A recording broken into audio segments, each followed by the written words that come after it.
Tae-ho felt the tickle in his nose grow stronger. He tried to stop it, but it was too late. He was sitting in the most important meeting of the year, surrounded by 12 alien diplomats in the Harmony's main conference room. And so, as we discussed the trade agreement between, Captain Ector was saying when Tae-ho could not hold it any longer. Aachoo. The sneeze burst out of Tae-ho with surprising force. For a moment, there was total silence. Then chaos erupted. The small, fuzzy alien named Plin Dove under the table, Galaxic, the spider-like scientist, scuttled up the wall in panic. Captain Ector's crystalline body flashed bright red warning colors. Vroon, the blob-shaped diplomat, oozed quickly toward the exit.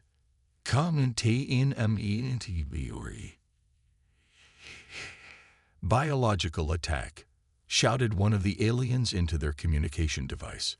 Red lights began to flash as the ship's alarms blared. Warning.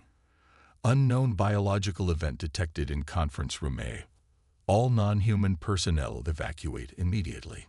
Tae-ho sat there, a tissue in his hand, looking confused. I just sneezed, he said to no one in particular. Do-yun, the ship's human medical officer, rushed into the room wearing a normal uniform. She looked at the panicked aliens evacuating and then at Tae-ho, who appeared perfectly fine aside from his embarrassment. What happened? She asked. I sneezed, Tae-ho said. And now everyone thinks I'm attacking them or dying. Do-yun sighed. This wasn't the first human biological function to cause a panic, and it wouldn't be the last.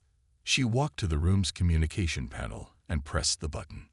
Attention all crew and delegates. This is Medical Officer Do-yun. There is no biological attack or containment breach. Engineer Tae-ho experienced a normal human respiratory reflex called a sneeze.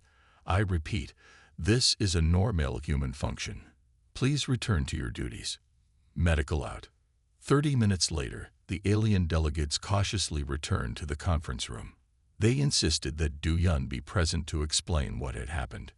A sneeze, Do-yun explained, standing at the front of the room with a simple diagram of human nasal passages displayed on the screen, is just a way humans clear irritants from their nose.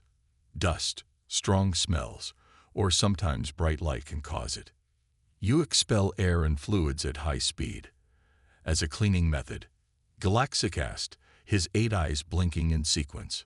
Yes, Do-yun said. It's automatic. We can't really control it. The human expelled material at approximately 100 kilometers per hour, Captain Ector noted, his crystal body still showing concerned yellow patterns. This seems excessive for cleaning. How do we know when a human will explode like this again? Asked Vroon, keeping a safe distance from both Tae-ho and Do-yun. We don't explode, Tae-ho said. It's just a sneeze. Humans sometimes feel a tickling sensation before sneezing. Do-yun explained. When that happens, they might say I need to sneeze as a warning. Plin, still partially hidden behind a chair, raised a tiny paw. Is it contagious? Will I start shooting air if I stand too close to humans? No, Do-yun said, trying not to smile. Your species doesn't have the same respiratory system as humans. Galaxic scuttled a bit closer, scientific curiosity overcoming fear. Do all humans perform this function? How frequently? Is it a sign of impending metamorphosis? All humans sneeze, Do-yun confirmed. The frequency varies. And no, we're not going to transform or molt after sneezing. Fascinating, Galaxic said, taking notes. Terrifying, but fascinating. Gradually, the meeting resumed. Tae-ho remained quiet, hoping not to draw more attention to himself. He noticed the aliens kept watching him, as if expecting him to explode at any moment. When the meeting ended, Captain Ector made an announcement. New protocol. All humans will carry warning cards explaining their biological functions. We cannot have diplomatic incidents caused by sneezing. As Tae-ho left the room, he saw Galaxic adding to a data pad labeled Human Biological Anomalies, a field guide. The first entry now read, sneezing. Unexpected high-velocity nasal expulsions. Not an attack, despite appearances. Tai-Ho sighed. Being human on an alien ship was never easy. Jia walked into the ship's cafeteria, looking tired. She had just finished a 2-hour workout in the human exercise room. Her hair was wet with sweat, and her face was red. She dropped into a chair next to Hyunwoo, who was eating his lunch. That workout killed me, Jae-young said, reaching for Hyunwoo's water.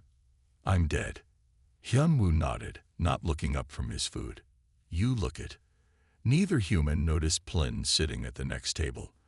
The small, fuzzy alien's ears twitched as he heard Jae-young's words. Plin's eyes grew wide with horror. He quickly left his meal and hurried out of the cafeteria. 20 minutes later, Jae-young and Hyunwoo were still sitting in the cafeteria when the ship's announcement system came on. Attention all crew. Emergency gathering in Memorial Hall C for the passing ceremony of xenobiologist Jae-young. Attendance is mandatory for all off-duty personnel. Jae-young looked at Hyunwoo in confusion. Passing ceremony. For me. Before Hyunwoo could answer, Captain Ector's voice added, Security Officer Hyunwoo, please escort the remains of Jae-young to Memorial Hall C immediately. Remains, Jae-young said, looking down at herself. I'm not dead. Hyunwoo started laughing. Someone must have heard you say that your workout killed you. 5 minutes later, they arrived at Memorial Hall C to find nearly half the ship's crew gathered. The room was decorated with black cloths. A large picture of Jae-young, taken from her personnel file, was displayed at the front. Galaxic was arranging strange-smelling flowers around an empty table that appeared to be set up as a funeral platform. Vroon was at a podium, beginning to speak. We gather today to honor the memory of xenobiologist Jae-young, who has died during physical exercise. Though her time with us was short. I'm not dead, Jae-young called out as she entered the room. The aliens gasped. Plin fainted, his tiny body hitting the floor with a soft thud. Captain Ector's crystalline form flashed with confusion. But Plin reported that you stated clearly that you had died. That the workout killed you. These were your exact words. Jae-young looked at Hyunwoo for help. It's just a human expression, Hyunwoo explained. When something is difficult or tiring, we sometimes say it killed us or that we died. It's not literal.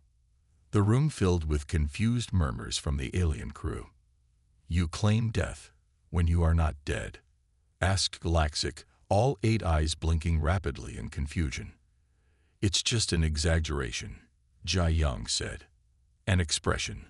I'm very much alive. Vroon oozed forward. Humans can experience death, temporarily and then return. Is this a common ability among your species? No, Jae-young said. It's just a figure of speech. A way of saying something was very difficult. Captain Ector turned a thoughtful blue color. So humans use death as a metaphor? Yes, exactly, Hyunwoo said. We have lots of expressions like that. I laughed so hard I died. I'm dying of embarrassment. That movie was so boring I died.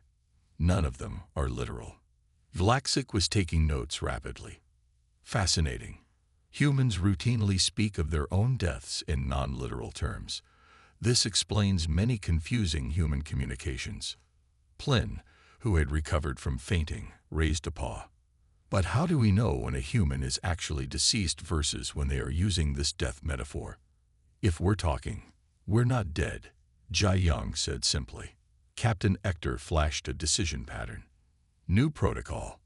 All human expressions involving death are to be taken as metaphorical unless a medical officer confirms actual biological termination. As the confused aliens filed out of the memorial hall, Jae-young noticed that Galaxic was updating his datapad. Under the entry about sneezing, he added, death expressions. Humans frequently claim to be dead when they are fully functional. This is not literal but metaphorical. Confirm actual death with medical scans before burial. Next time, Maybe say your workout was challenging instead, Hyunwoo suggested with a smile. Jae-young nodded. Being human on this ship is exhausting. Don't say you're dying of exhaustion, Hyunwoo warned. We might end up back here tomorrow. The Harmony's dining hall was busy with its weekly cultural dinner. Each week, different species shared their food with the crew. This week was Earth Food Night. Do-yeon had spent hours setting up the buffet table. She arranged plates of cheese, yogurt, ice cream, and milk for coffee and cereal. She felt proud of the dairy display. Captain Ector approached the table, his crystal body reflecting the bright lights of the dining hall. Medical Officer Do-yeon, what are these white substances? He asked, pointing at the cheese platter. Those are dairy products, Do-yeon explained. Foods made from the milk of earth animals called cows, goats, and sheep. Ector's body flashed with confusion. Milk? You mean the secretion that mammals produce for their young? Yes, exactly, Do-yeon said, slicing a piece of cheese and eating it. Captain Ector turned a pale green color, which humans had learned meant shock or disgust. Galaxic, who was nearby, scuttled over quickly. Did you just consume the infant nutrition fluid of another species? Galaxic asked, all 8 eyes fixed on Do-yeon. Yes, Do-yeon said. Humans have been eating dairy for thousands of years. It's delicious and nutritious. By now, a small crowd of alien crew members had gathered. They watched with a mixture of horror and fascination as Taeho approached the table and poured milk on his cereal. Is this not? Vroon struggled to find the right words, deeply inappropriate. Taking the food meant for baby animals. We raise the animals specifically for milk production, Do-yeon explained. The interesting thing is that humans couldn't always digest milk as adults. Then why would you consume it? Asked Plin, who was keeping a safe distance from the dairy table. We evolved, Do-yeon said. Originally, only human babies could digest milk. After they were weaned, they lost the ability. But some humans developed a mutation that let them keep digesting milk into adulthood. You evolved to consume another species' infant nutrition. Galaxic was taking rapid notes. How long did this take? Only a few thousand years, Do-yeon said, enjoying a spoonful of yogurt. It's called lactose tolerance. Most mammals become lactose intolerant after infancy, but many humans adapted. The aliens exchanged worried looks. If humans can evolve to consume previously indigestible substances in just a few thousand years, Captain Ector's voice trailed off, his crystal body flashing with concern. What else might they evolve to consume? Vroon finished the thought, edging away from Do-yeon. Taeho, who had been quietly eating his cereal, looked up. This milk is delicious, he said with a smile. Would anyone like to try some? Most of the aliens backed away quickly. Only Galaxic remained, scientific curiosity overcoming disgust. In the interest of research, Galaxic said, extending one spindly limb, I will sample a small amount. Do-yeon gave Galaxic a tiny piece of mild cheese. The spider-like alien placed it in what humans assumed was a mouth. For a moment, Galaxic was still. Then all 8 eyes widened at once. It is not unpleasant, Galaxic admitted, sounding surprised. Though the concept remains disturbing. By the end of the evening, Galaxic had tried several dairy products. The other aliens watched with horror as the scientist consumed stolen baby nutrition, with apparent enjoyment. Later, as Do-yeon cleaned up, she noticed Galaxic updating the datapad again. The new entry read, dairy consumption. Humans drink the infant nutrition fluid of other species. They evolved specifically to do this. Be alert for signs they may evolve to consume other previously inedible substances. Approach unfamiliar human food with caution. Do-yeon smiled. Next week, they would introduce the aliens to honey. She couldn't wait to explain that humans ate bee vomit for pleasure. Being human among aliens was never boring. After their work shifts ended, Taeho and Hyunwoo headed to the ship's recreation area. They had been looking forward to this all day. The Harmony had recently installed a small basketball court for the human crew members. First 1 to 20 points wins, Taiho said, bouncing the orange ball on the floor. Hyunwoo grinned. You're going to lose. They began to play, running back and forth across the court. Taiho tried to shoot the ball, but Hyunwoo jumped and blocked it. They pushed against each other, fighting for the ball. Both men were soon sweating and breathing hard. Neither of them noticed Galaxic enter the recreation area. The spider-like alien climbed up the wall to get a better view of the humans. Soon, Vroom and several other alien crew members joined, watching with growing concern. Hyunwoo managed to steal the ball from Taiho. As he ran toward the basket, his foot slipped. He fell hard onto the floor with a loud thud. "Are you okay?" Taiho asked, reaching down to help his friend. Hyunwoo laughed, taking Taiho's hand. "I'm fine. Just a bruise." He stood up and continued playing as if nothing had happened. Galaxic could no longer remain silent. "Security Officer Hyunwoo, you appear to be damaged. Should we call Medical Officer Du-Yun?" Both humans stopped and looked up at the aliens watching them. "Oh, hi there," Taiho said. "No need for medical help. We're just playing basketball. You are deliberately colliding with each other and falling onto hard surfaces for entertainment." Vroom asked, his gelatinous body quivering with confusion. "It's a sport," Hyunwoo explained. "It's fun." "Fun," Captain Ector said, entering the recreation area. "Your physical safety is compromised." "How is this fun?" Taiho bounced the ball a few times. "The challenge is fun. Testing our skills against each other. A little risk makes it exciting. You seek risk, intentionally." Galaxic was taking notes again. "Fascinating." "Watch," Hyunwoo said. He ran, jumped high in the air, and dumped the ball through the hoop. When he landed, he winced slightly but smiled. The aliens murmured among themselves. "Did you see that? He jumped very high, risking injury upon landing." They appear to enjoy the possibility of physical damage. Perhaps they cannot feel pain. Taiho laughed. "We feel pain. We just don't mind a little pain sometimes if the game is fun enough." Galaxic scuttled closer to the court. "May I observe your recreation more closely?" "For scientific purposes." "Sure," Taiho said. "You can even join us if you want." Galaxic's 8 eyes blinked rapidly. "Join you in deliberate risk-taking and potential damage." "I must decline." For the next hour, the two humans continued to play while the alien crew watched. They observed as Taiho and Hyunwoo pushed, jumped, fell, and occasionally bumped into each other. The humans laughed, argued over points, and became increasingly sweaty and red-faced. They appear to be overheating, Vroom observed with concern. "And they have suffered multiple impacts," added Captain Ector. "Yet they continue voluntarily," Galaxic noted. "Most intriguing."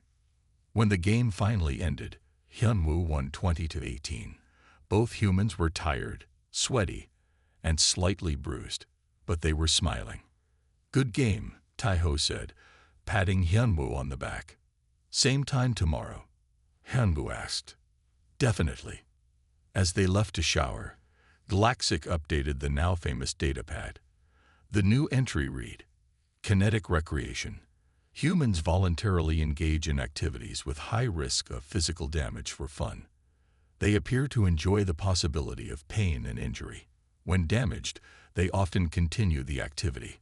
Approach with caution during recreational periods." Captain Ector flashed a worried pattern. "We must update the medical facilities.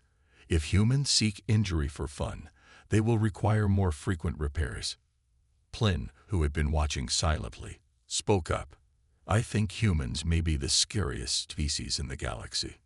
No one disagreed. The Harmony's cafeteria was quiet as Ju Young sat down for her dinner. She opened her special food container from Earth. Inside was a bowl of bright red noodles with vegetables and meat. Steam rose from the dish, carrying a strong smell. Jiayang smiled as she took her first bite. Her face turned red and sweat appeared on her forehead, but she kept eating with a happy expression. Galaxic, who was sitting at a nearby table, noticed Jiayang's strange reaction. The spider-like alien moved closer, all 8 eyes fixed on the human. Sinobiologist Jiayang, your face has changed color, and you are producing excess moisture. Are you experiencing a medical emergency? Galaxic asked. Jiayang looked up and smiled. No, I'm fine. My food is just spicy. Spicy? Galaxic did not understand the word. It has a chemical called capsaicin in it, Jiayang explained. It creates a burning sensation when you eat it.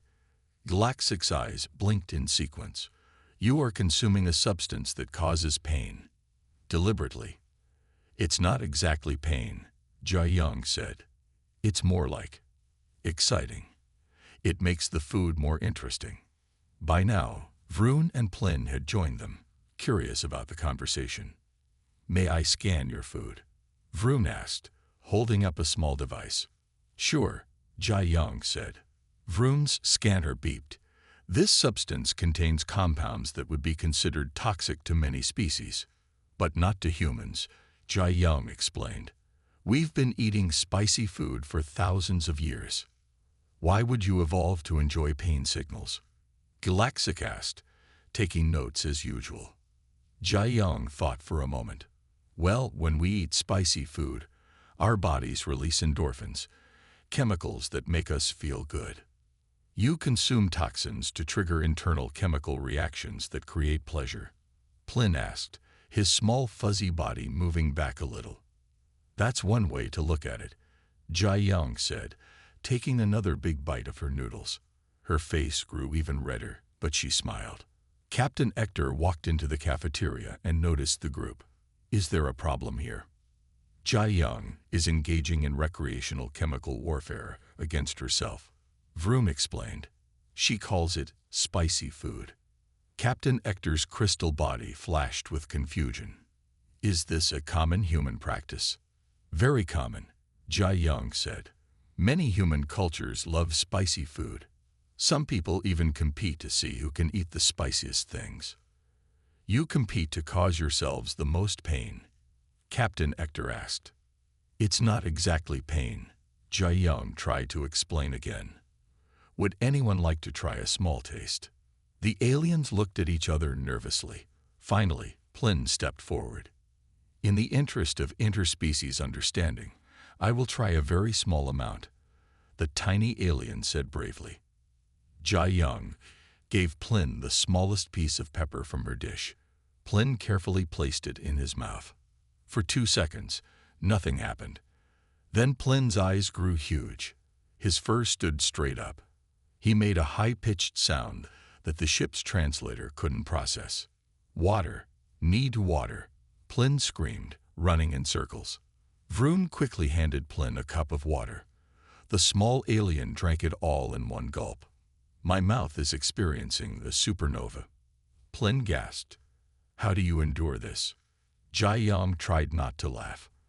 I'm sorry, Plin. I should have warned you it might be too spicy for your species. After Plin calmed down, Galaxic added to the data pad. Spicy food consumption. Humans intentionally eat pain-causing chemicals for pleasure. They appear to be addicted to triggering internal chemical reactions through self-harm. Some humans compete to cause themselves maximum discomfort. Extreme caution, advice. Do not consume human food without thorough scanning. Jiayang finished her meal, enjoying every bite. The aliens watched her with a mixture of horror and respect. Humans truly are the most puzzling species, Captain Ector said. And the scariest, added Plin, who was still drinking water. The Harmony had just entered the night cycle. Most of the crew were still working, as different species had different active periods. The ship never truly slept. Vroon was delivering reports to Taiho's quarters. The gelatinous alien pressed the door signal 3 times, but there was no answer. This was strange. Taiho was always very responsible about his duties. Computer, is Engineer Tahoe in his quarters? Vroom asked. Affirmative, the ship's computer replied. Engineer Tahoe is in his quarters. Worried now, Vroom used his emergency override code to open the door. The room was dark inside. Engineer Tahoe. Vroom called softly. There was no answer. Vroom moved carefully into the room. On the bed was Tahoe, lying still with his eyes closed. He wasn't moving. The only sign of life was the slow rise and fall of his chest. Vroom panicked. He rushed to the nearest communication panel. Medical emergency in Engineer Tahoe's quarters. He is unconscious but still breathing. Send help immediately. 5 minutes later, Du-Yun arrived with emergency medical equipment. She was followed by Captain Ector, Galaxic, and several security officers. Du-Yun took one look at Tahoe and started laughing. This is not a medical emergency, she said to the concerned aliens. Tahoe is just sleeping. Sleeping? Captain Ector asked, his crystal body showing confusion patterns. What is sleeping? Du-Yun looked surprised. You don't know about human sleep. We know humans require rest periods, Galaxic said. But we did not know it involved becoming unconscious. Du-Yun sat down and explained. Humans need to sleep for about 8 hours every day. During sleep, we become unconscious. Our brain is still active, but in a different way. You become unconscious every day. Vroom seemed horrified. For 8 hours. Yes, Du-Yun said. It's how our bodies and minds recover from the day's activities. This is most alarming, Captain Ector said. You mean 1/3 of a human's life is spent in this vulnerable state. At that moment, Tahoe stirred and opened his eyes. He sat up quickly when he saw his room full of people. What's going on? He asked, looking confused. Vroom thought you were dying because you were asleep, Du-Yun explained. Tahoe rubbed his eyes. I was on the night shift all week. I needed to catch up on sleep. Tell them about dreams, Du-Yun suggested. Dreams? Galaxic's scientific curiosity was triggered. While we sleep, humans often experience vivid mental images and stories, Tahoe explained. Sometimes they make no sense. Sometimes they seem real. We call these dreams. You experience hallucinations while unconscious? Vroom asked. Something like that, Tahoe said. It's normal for us. Captain Ector turned a troubled shade of blue. Let me understand this correctly. Humans must become unconscious for 1/3 of their lives, during which time they experience hallucinations, and they are completely vulnerable to danger. That's about right, Du-Yun confirmed. How has your species survived? Plen asked from the doorway, where he had been listening. We usually sleep in safe places, Tahoe said, and we take turns keeping watch when we're in dangerous situations. After the aliens left, still very confused, Galaxic updated the datapad. Sleep. Humans must regularly enter an unconscious state for approximately 8 hours each day. During this time, they experience hallucinations called dreams and are extremely vulnerable. This practice appears similar to temporary death. Do note sleeping humans unless emergency situation confirmed. Captain Ector issued a new ship directive. All crew must be informed about human sleep patterns. Do not enter human quarters during their designated sleep periods.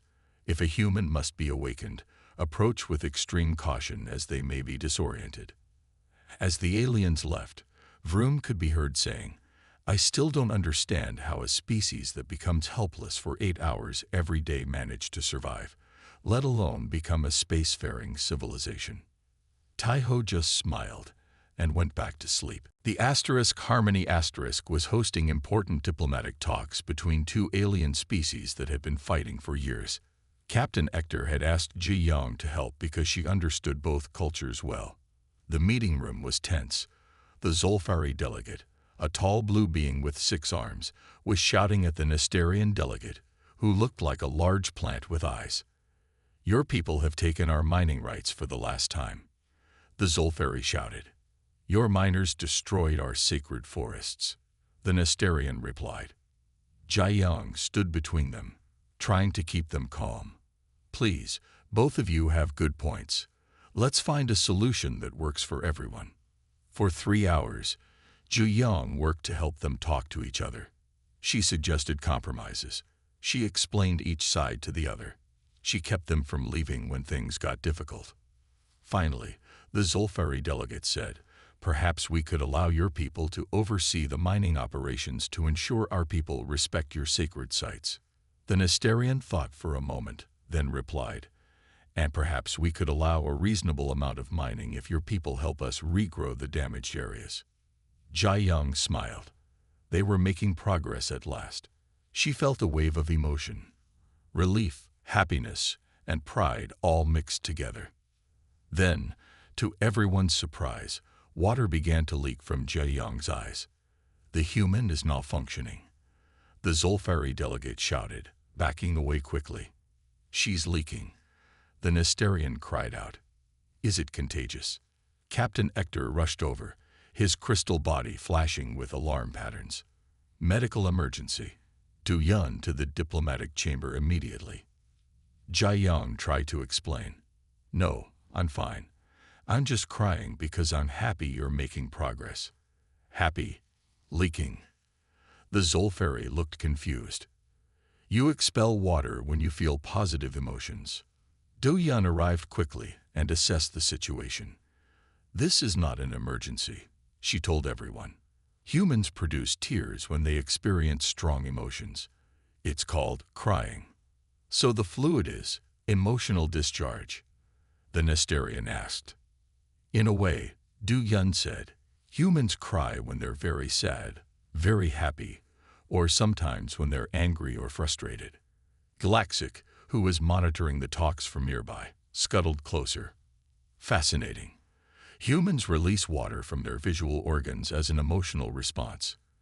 Is this water similar to other human bodily fluids?" "They're called tears," Jiayang explained, wiping her eyes. "They're mostly water and salt." "But why would evolution select for water loss during emotional responses?" Galaxic asked, taking notes. "This seems inefficient in a survival context. Some scientists think crying might release stress chemicals from the body," Du Yun said. "Or it might be a social signal to show others our emotions." The diplomatic delegates were still keeping their distance. "Is it weaponized?" the Zulfari asked cautiously. "The liquid, I mean." Jiayang laughed. "No, tears aren't dangerous.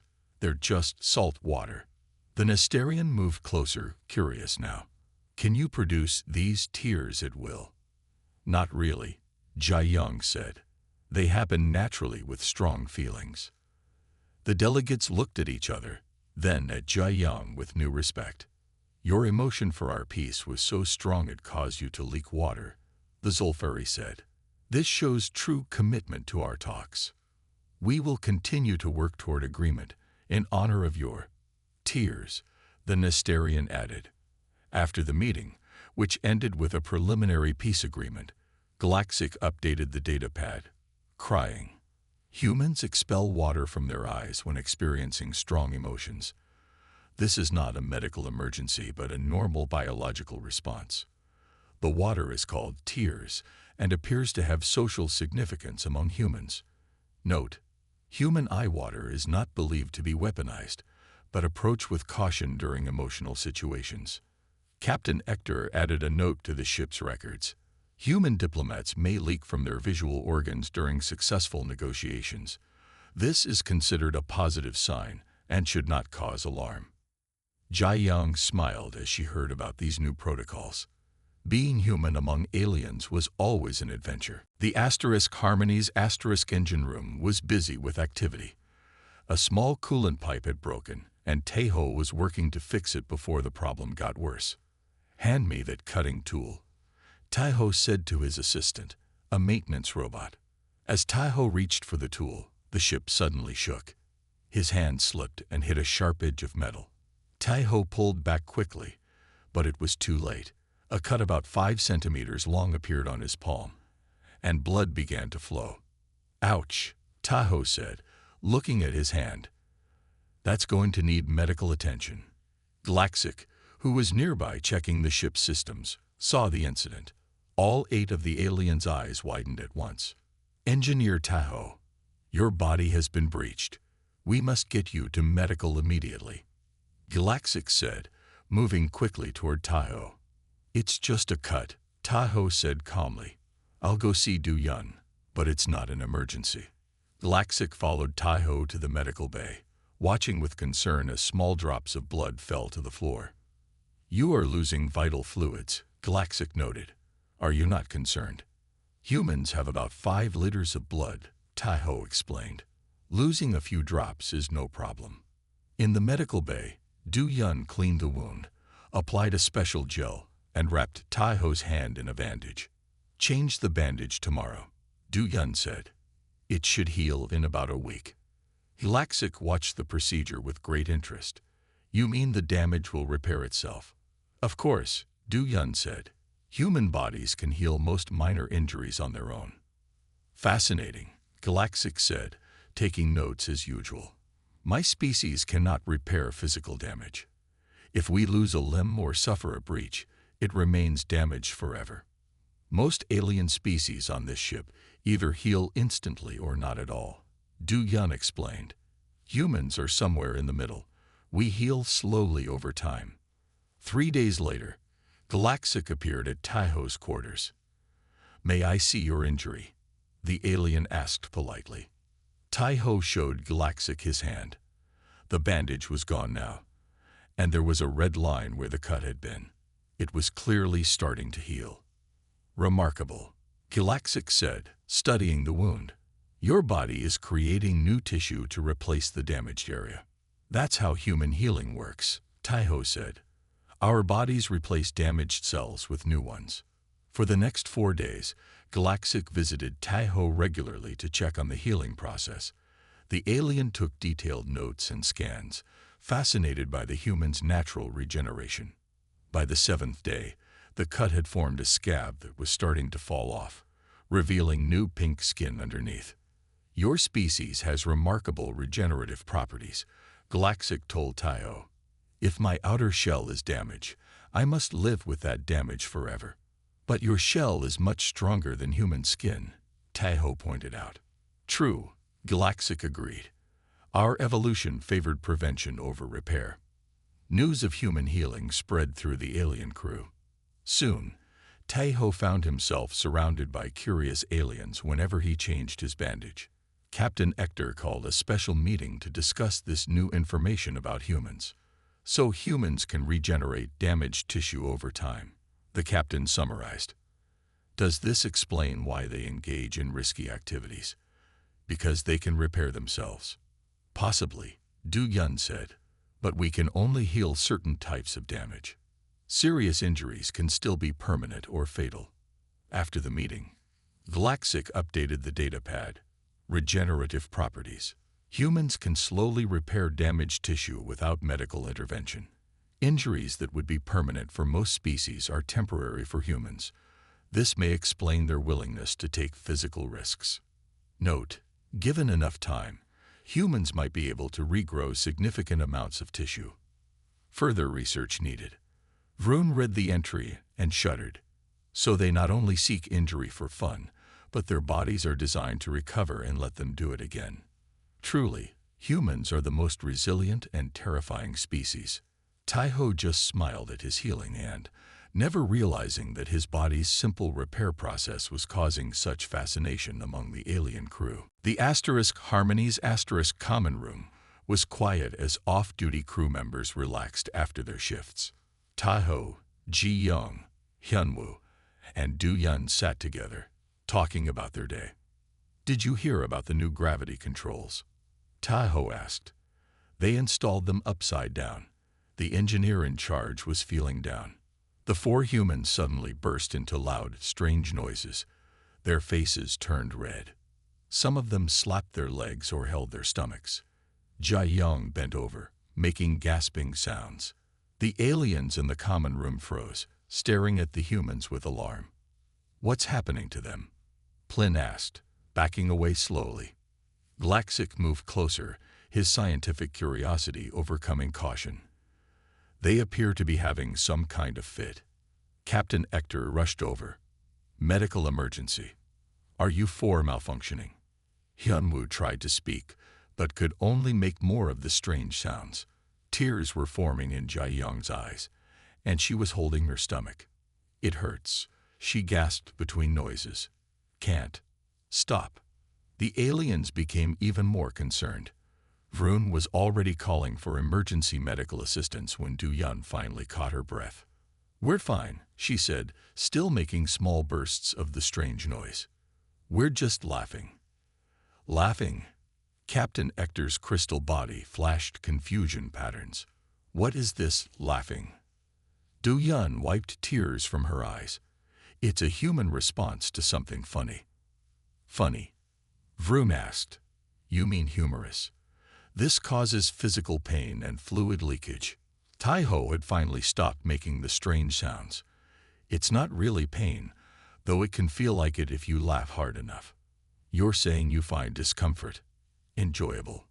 Galaxic was taking rapid notes. Sort of. Hyunwoo said. Laughter feels good, even when your sides hurt from it. The aliens looked at each other in confusion. What triggered this? Laughing? Captain Ector asked. Taeho told a joke. Jae-young explained. A joke? Plin asked. What is a joke? It's a play on words meant to be humorous, Taeho said. Like when I said the engineer was feeling down, it has two meanings because the gravity controls were upside down, and feeling down can mean feeling sad. The aliens stared at him blankly. I don't understand how wordplay could cause such a severe physical reaction, Galaxic said. Let me try to explain it another way, Do-yeon said. Humans often laugh when we experience something unexpected or absurd. It's a social bonding mechanism. So this laughing is contagious between humans? Vroom asked, moving further away. In a way, yes, Jae-young said. When one human laughs, others often start laughing too. Even without understanding the joke. Galaxic asked. Sometimes, just hearing others laugh can make you laugh. Hyunwoo explained. To demonstrate, Taeho started laughing again. Within seconds, the other humans joined in. The aliens watched in fascination and horror as the strange behavior spread among the humans. It is contagious, Plin squeaked, hiding behind Vroon. Should we quarantine them? I believe this is a normal human behavior, Captain Ector said uncertainly, though it appears painful and distressing. When the humans finally stopped laughing, Galaxic approached cautiously. May I scan you during this laughing process? For scientific documentation.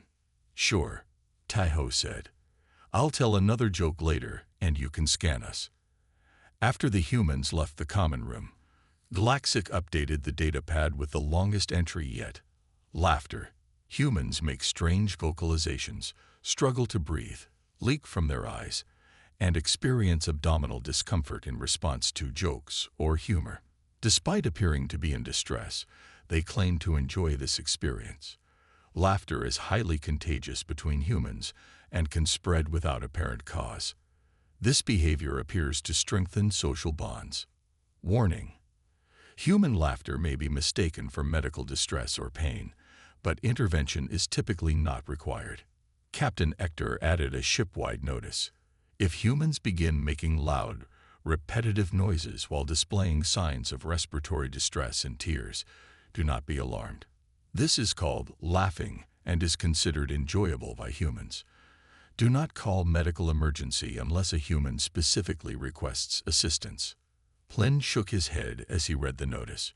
Just when I thought humans couldn't get any weirder. Or scarier. Vroon added.